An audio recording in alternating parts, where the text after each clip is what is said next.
નમસ્કાર. ચાલો આજે એક એવા ટૂલની વાત કરીએ જે કદાચ અભ્યાસ અને સંશોધન કરવાની રીતને હંમેશા માટે બદલી શકે છે.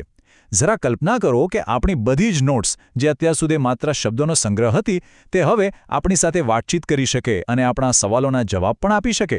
ચલો આ રસપ્રદ દુનિયામાં થોડા ઊંડા ઉતરીએ.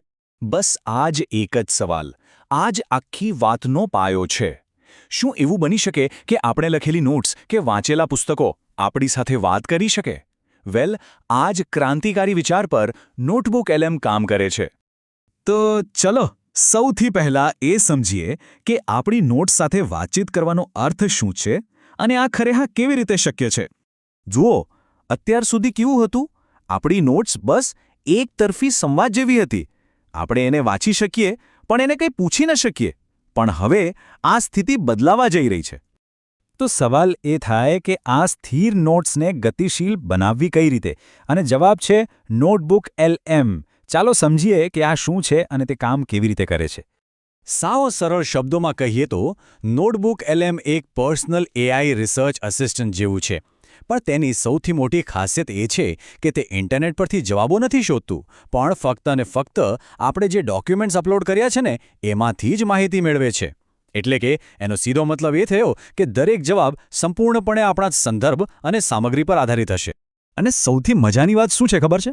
આને વાપરવાનું શરૂ કરવું એકદમ સહેલું છે. ચાલો ફક્ત 3 સિમ્પલ સ્ટેપ્સમાં જોઈએ કે કેવી રીતે શરૂઆત કરી શકાય. ઓકે, તો સૌથી પહેલું કામ ગૂગલ એકાઉન્ટથી સાઇન ઇન કરી લો. પછી ન્યૂ નોટબુક પર ક્લિક કરીને એને એક યોગ્ય નામ આપી દો, જેમ કે વિજ્ઞાનના પાઠ કે પછી પ્રોજેક્ટ રિસર્ચ. અને છેલ્લું સ્ટેપ, બસ તમારી ફાઇલો અપલોડ કરી દો. થઈ ગયું. અને હા, તમે અલગ અલગ ટાઈપની ફાઇલો અપલોડ કરી શકો છો, જેમ કે પીડીએફ હોય, વર્ડ ડોક્યુમેન્ટ્સ હોય કે પછી સાદી ટેક્સ્ટ ફાઇલ્સ. અરે એવી તસવીરો પણ જેમાં કંઈક લખેલું હોય. મતલબ કે લગભગ બધી જ અભ્યાસ સામગ્રી આમાં સરળતાથી ઉમેરી શકાય છે. અને જેવી ફાઇલો અપલોડ થઈ, બસ અહીંથી જ અસલી જાદુ શરૂ થાય છે. હવે સીધી નોટ્સ સાથે વાતચીત કરી શકાશે. ચાલો જોઈએ કે આ કેવી રીતે કામ કરે છે. ચલો એક ઉદાહરણ લઈએ. માની લો કે એક લાંબો લેખ કે પ્રકરણ અપલોડ કર્યું છે. હવે એનો સારાંશ જોઈતો હોય તો બસ આટલું જ પૂછવાનું. સ્ટુડન્ટ્સ હોય કે પ્રોફેશનલ્સ, બધા માટે આ સમય બચાવવાની એક જોરદાર રીત છે. અને આ જ તો તેની સૌથી મોટી તાકાત છે. નોટબુક એલએમ જે પણ જવાબ આપશે એ ફક્ત અને ફક્ત અપલોડ કરેલા ડોક્યુમેન્ટ્સમાંથી જ આવશે. કોઈ બહારની માહિતી નહીં, કોઈ ગૂગલ સર્ચ નહીં. એકદમ સચોટ અને મુદ્દાસર. ખાલી સારાંશ જ નહીં, એનાથી આગળ વધીને ઊંડાણપૂર્વકના સવાલો પણ પૂછી શકાય.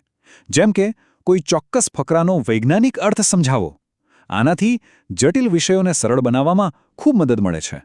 અરે, કેવા સવાલો પૂછી શકાય એની તો કોઈ લિમિટ જ નથી. કોઈ અઘરો શબ્દ સમજવો હોય, પરીક્ષા માટે 5-10 સવાલ જવાબ બનાવવા હોય કે પછી કોઈ પેરેગ્રાફના મુખ્ય મુદ્દાઓ કયા છે એ જાણવું હોય, બધું જ શક્ય છે. ચાલો હવે બેસિક્સ તો સમજાઈ ગયું. હવે થોડી એડવાન્સ ટિપ્સ જોઈએ, જેનાથી કામ વધુ સહેલું અને અસરકારક બની જશે. જુઓ, આ ટૂલના 3 મુખ્ય ઉપયોગો છે જે શીખવાની પ્રક્રિયાને એકદમ ફાસ્ટ બનાવી દે છે. પહેલું, લાંબા ડોક્યુમેન્ટ્સનો ફટાફટ સારાંશ મેળવી લો. બીજું, પરીક્ષા માટે પ્રેક્ટિસ ક્વેશ્ચન્સ તૈયાર કરી લો. અને ત્રીજું, કોઈપણ અઘરા કોન્સેપ્ટને સાવ સહેલી ભાષામાં સમજી લો. અહીં એક મસ્ત ઉદાહરણ છે. માની લો કે એઆઈએ 2 વસ્તુઓ વચ્ચેનો તફાવત એક લાંબા પેરેગ્રાફમાં આપ્યો. હવે એને સમજવો થોડું અઘરું લાગે તો બસ એને કહો, આને ટેબલ ફોર્મેટમાં બતાવો, અને જુઓ તરત જ બધી માહિતી એકદમ વ્યવસ્થિત અને સમજવામાં સહેલી થઈ જશે. હવે જેમ જેમ નોટ્સ વધતી જશે, બધું ઓર્ગેનાઇઝ્ડ રાખવું ખૂબ જરૂરી છે, બરાબર ને? તો એના માટે અલગ અલગ વિષયો માટે ટેગ્સ વાપરી શકાય, જેમ કે સાયન્સ કે મેથ્સ. અને જે નોટ્સ બહુ જ ઇમ્પોર્ટન્ટ હોય એને સ્ટાર કરી દો, એટલે તરત મળી જાય. તો આ બધી વાતો આપણને ક્યાં લઈ જાય છે? સમજવા જેવી વાત એ છે કે આ ખાલી એક ટૂલ નથી, પણ શીખવાની અને માહિતી સાથે કામ કરવાની રીતને જ બદલી રહ્યું છે. આ આપણું ભવિષ્ય છે. તો આ આખી વાતમાંથી 3 સૌથી મોટા ફાયદા કયા છે? ચાલો ફટાફટ જોઈ લઈએ. તો આ રહ્યા 3 મુખ્ય ફાયદા. પહેલું, કોઈપણ લાંબા ડોક્યુમેન્ટનો સારાંશ એકદમ તરત. બીજું, પરીક્ષાની તૈયારીને નેક્સ્ટ લેવલ પર લઈ જાઓ. અને ત્રીજું, ગમે તેવા અઘરા વિષયોને પણ ફટાફટ સમજી લો. ટૂંકમાં શીખવાની પ્રક્રિયા વધુ ઝડપી અને સ્માર્ટ બની રહી છે. અને અંતે એક સવાલ સાથે આ વાત પૂરી કરીએ. જરા વિચારો, જ્યારે આપણી માહિતી, આપણા પુસ્તકો, આપણી નોટ્સ આપણી સાથે વાત કરી શકશે ત્યારે જ્ઞાનનું સ્વરૂપ કેવું હશે?